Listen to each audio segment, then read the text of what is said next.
Hello, Internet, and welcome to another Wednesday's serial. I'm going to be trying something a little different this time. I am going to be discussing East of West as far as I have read. I have read the four trades. I'm going to start a bit more generally, then dive in a bit deeper. So at a certain point, those who don't want things spoiled, I'll let you know. But for those who want to look at it a little bit deeper with me, please stay on. And certainly, if you're reading the issues, you're way ahead. And I'm only up with the trades. The fifth trade doesn't even come out till late next month. So it should be interesting. But having dug deeper into this, I hope I can convince some of you to check it out because I certainly understand some reservations from when the series started within the first few months. But it turned out that it's something that captured my imagination more than I really thought it would. So, very generally, East of West is a complex book. We have our main protagonist in death, and there are the other four horsemen of the apocalypse, and in a way, Apocalypse himself, in an interesting take that I kind of appreciate. But what's interesting is that seems to be one story that is concurrent with a alternate version of the United States that's a very interesting take. Um, it's at a point where the Civil War didn't really quite happen, um, and we have different factions that the Americans are broken into. There is the Union still, but it is very much a shell, and it is just in the northeast of the continent, so not very far. Michigan being about as far as it goes from the coast. And then we have the Confederacy, which is the southern half of that equivalent. Uh, and that is it's interesting in an aspect because it is really just the south side of it, but it embodies the noble idea, if you will, of the Confederacy. Um, and next to that is Texas, which is separated. And it really became its own nation, but in a lot of ways in the story, it's one of the most neglected regions. I think just the idea of it being separate does kind of stand on its own. There's a few elements brought in, but that's the one that feels the most Wild West. Uh, then there's the nation, which is further west, and that's where the Indians kind of conglomerated into. But an interesting take on the Indians is that they're the most technologically advanced. And they kind of have this weird sci fi, almost cyberpunk kind of vibe with a lot of visors and kind of augmented reality ideas that play on a lot of what normally would be peyote or naturalistic tropes, and instead twist that to a sci-fi bit, which I find to be a very interesting take. And then the next, kind of off of Texas, is the Kingdom, which is really interesting because that is where the African descendants are from, if you will. It's the black tribe. And for that, we have the black characters in their own right, and they are very noble and a very prominent figure on the board. And for that, we don't see slaves in the book with the Confederacy. So it kind of, for that, I think it allows the Confederacy to still be the enemy of the rest in some ways, but it takes and really turns this book on its head in a lot of ways. And I really like that element. There's also the People's Republic of America, which is the Chinese side of things, and they are the furthest west, which makes sense, as they'd be more the California influence. But they are probably where we spend the most time in this book, interestingly. For as many white areas are on the board, this is very prominent, mostly because of their leader, uh, the Mao character. I'd try and pronounce her first name, I'd butcher it. But these are the players on the board, and reading through the first two trades, I was trying to wrap my head around this, and it was really kind of hard for me to dig into that, and I really kind of tried to focus, and what kept dragging me in was the story with Death and his family, and his wife is Mao, and that was an interesting hook for me, and kind of seeing that and seeing this noble warrior. What's really interesting is when we're introduced to her, she is imprisoned by her own family, her own noble family. And when Death is coming, because he finds out that she is alive, which interesting. So then everything is usurped, and then she takes the throne through regicide. And I feel like that's really where the book kind of starts to come to its own, because then we have a hook between the building of the horseman story in Death with that to her and all these politics going on of that. And so it's a very interesting take. What I find interesting too is for all the various aspects that we have on the board with this comic, kind of creating this whole world with these different elements merging together. If you're to take Neil Gaiman's understanding of what is kind of a male-centric story and a female-centric story and those kinds of energies, this is purely on the male side. I mean, it's these faux politics, posturing of power ideals. It's this idea of death, this idea of the noble family, and this, heightened idea of conflict on nearly every level, internal, external, and whatnot. And that gets to the theme of the book, I think, which is really interesting. It kind of pulls it all together, which apparently was kind of the impetus of the book. And so this is stated purely in the book. The things that divide us are stronger than the things that unite us. And that's an interesting way to tie all these elements together. So at this point, I don't really know how to speak about it any more generally, and I'm just going to have to kind of dig in. So if you don't want to listen to any more, this would be the break-off point. From here on out, I'm going to kind of try to break this down by character or character group, because that's the only way I can wrap my head around how to talk about this book, because going through it purely event by event would be just, reading the comic to you wouldn't make any sense. So first up is Chamberlain. I find him a fascinating character, and he is very much the pure political manipulus. He's also one of the few characters to actually talk to Death and live despite Death not liking him. And he's had the most quotable lines throughout this book. My favorite so far is, I believe in God, good cigars, and strong liquor. Who are these fools that still believe in people? There's something about him and his way that he's maneuvered his way through the story that I find fascinating. I think in the end he's going to be probably one of the biggest players of the story, and he's just kind of taken a back seat in these last two trades. I certainly would like to see more of him, because compared to some of the other characters, I think he has more depth. Next up is John Freeman. John Freeman, the first, as the other sons take numbers, not names. And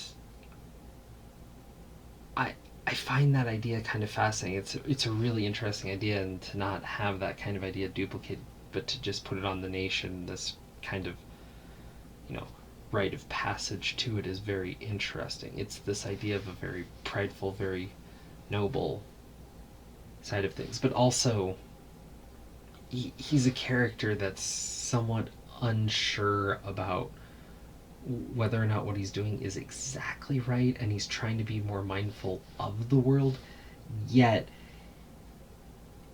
and that shows in some weird ways, and some people can see him waver, but at the same time, when it comes to actually getting to the action or getting to what he needs to do, he knows he's the best and he can just do what he needs to do.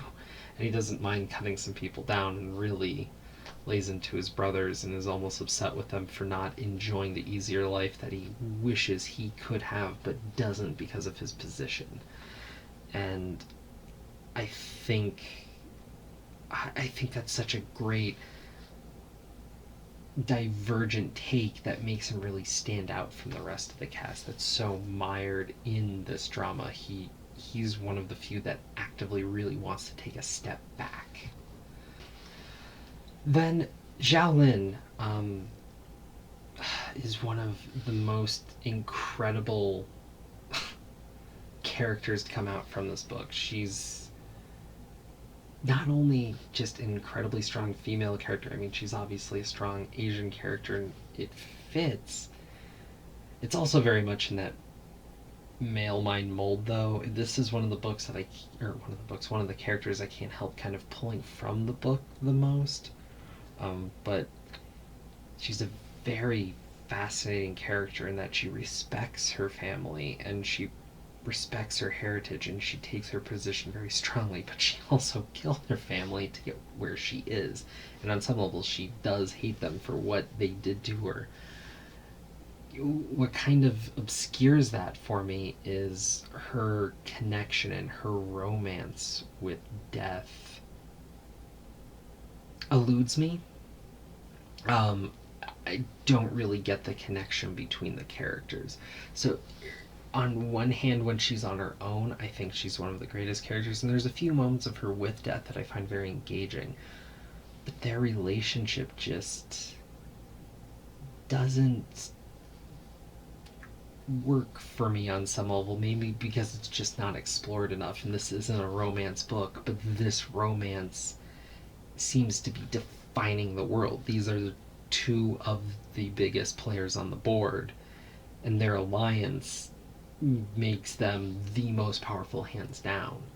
So I feel like a little more time on that connection is earned, and we should have had it by now. But maybe some more of it's coming. I don't know. I feel like there might be some revelation to that might rock a bit of the core of what we're accepting about the politics of this book, especially given that the horsemen and the politics still haven't quite fully coalesced into the conflict that's brewing. So, one of the most gripping, seemingly side stories in East of West is that of the Republic of Texas and watching the raiders rise up against the judges, and that's really shown off with just one and one. Solomon's there to witness it and is kind of against it, so he's part of it, but Texas, as opposed to the rest of these, is a conquered nation of its people. I don't I get the idea, but it just doesn't quite fit with it being at boundaries with all these other things, and then Mexico's right under, but we're not addressing that. Something about that just hits me as odd because that seems so integral to the idea of Texas standing alone.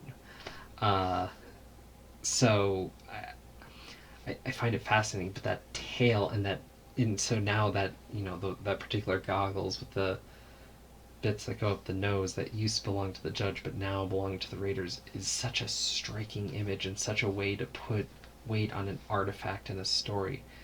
I find that really, really fascinating.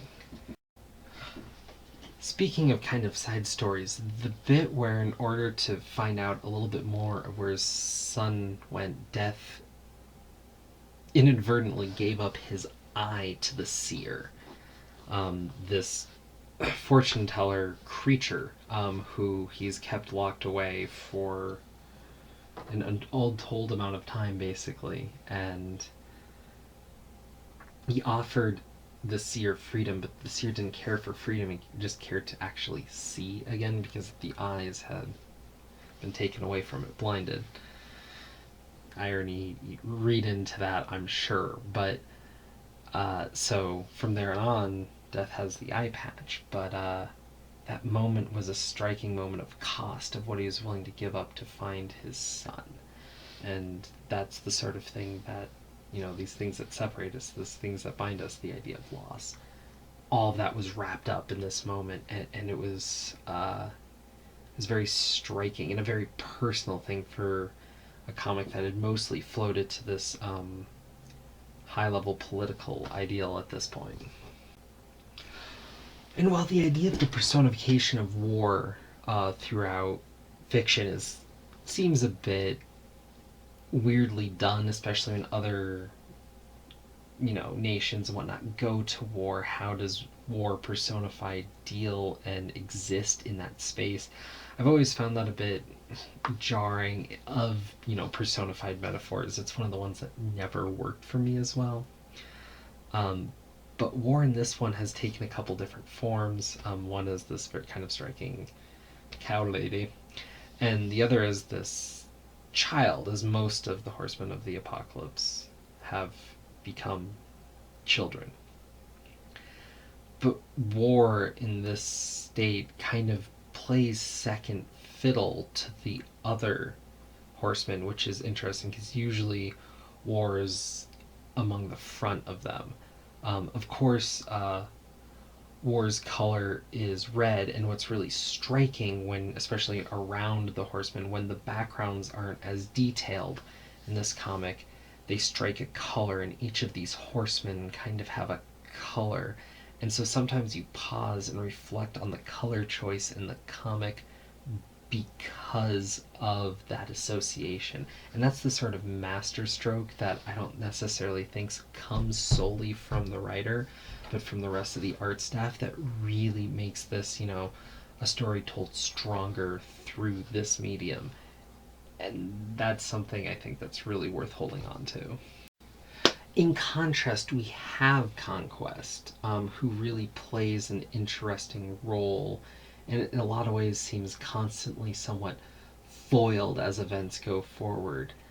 And I just find that dichotomy very interesting and very worthwhile. It may not be the deepest thing, but I think the way this personification is played is more unique and more vital, and kind of shows that this comic has steepings in some literary tradition and whatnot, but it's very conscious about what it's taking and what it's changing, and the use of this character is something pretty wholly unique to East of West, and I think that's to be commended as well. Then sadly we don't get really enough of the nation, the Indian nation, and the play of their tech and whatnot, which I touched on earlier. I really feel this is a fascinating idea, and it's something that I believe, if you've looked into Native American representation in media at all, there's kind of this idea of the drunkard and the feather in the hat, the crying at the litter, that idea, and the pure naturist. And whereas they appreciate some humanization, some things are maybe overblown. I feel like in a science fiction story, this sort of thing plays on the pride, but also allows them to have characters that are maybe noble and villainous and whatnot. And it's just such a interesting, great take. And the idea of putting them as the most technologically advanced is something we rarely see, but also kind of plays on an X-Men tie through Forge in a way, if you're willing to look at that association. And I think that's a great thing to build from. And not that we always need the best representation comics, but this is such a great way of them needing something else and really making it count. And you gotta love that when it's done and done right. Which really kind of leads me to the character that I find the most interesting take, and that is Babylon. Babylon is kind of the Apocalypse character, and it borrows a note from the Uncanny X-Force run that Remender did, where this young apocalyptic character is being raised through AI to meet someone else's ends, and in a way you can almost see the self-fulfilling prophecy of that coming through. And that is really fascinating. There's a lot of great stark contrasts of image to image that this is set up, and the AI pulling this character along, he is named Balloon, which is this very childish thing, but it's also in a way what's raised him. And this Babylon's completely unaware of his parents in death and Mao, and just every time this character shows up, it's a very endearing child, but there's this dark twisting that's going on, and it is one of the most engaging. And I almost have to appreciate the restraint of holding back this character for so long, and also not dwelling on it as long, because this is by far the most fascinating. I'd almost rather have the comic be around here, but if it was solely that all the time, I think the magic of the character would be lost. But it's allowed for some of the greatest pages, and as I was saying with the Horseman, the kind of use of color, the use of white, the tie to death, is really somewhat telling, and an interesting connection, and it kind of twists as we prod along. And then finally there is death. And engaging as death was at the beginning is kind of a way to prod this along, because it kind of really put things on the nose and made simplified things to dig into the story. The further we get into it, the less interesting I do find Death. I think Death is one of the least interesting characters of this, but is definitively the main character. And whereas things twist around, how far can you push your main character in Death to still remain this powerful figure on the board and have things mostly happen to and around, and have the eye come out?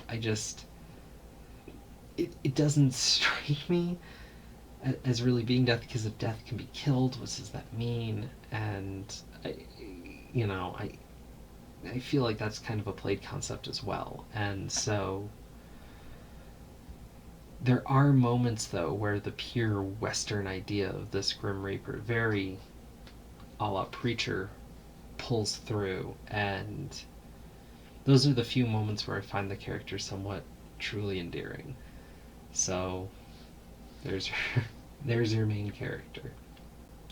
So I'm really looking forward to continuing on and maybe somewhat more deeply exploring this comic. I once again want to thank PFL Hippie Matt for really pushing me and turning me on to this book. I know a lot of the others of you are reading, and I'm really curious to hear your take. East of West certainly is kind of a gem right now. It's pretty darn cool, but I definitely know I'm appreciating this more in trade than I ever would in issues. So there's that.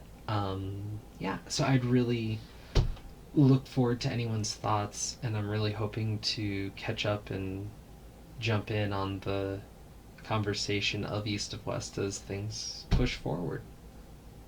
Cheerio.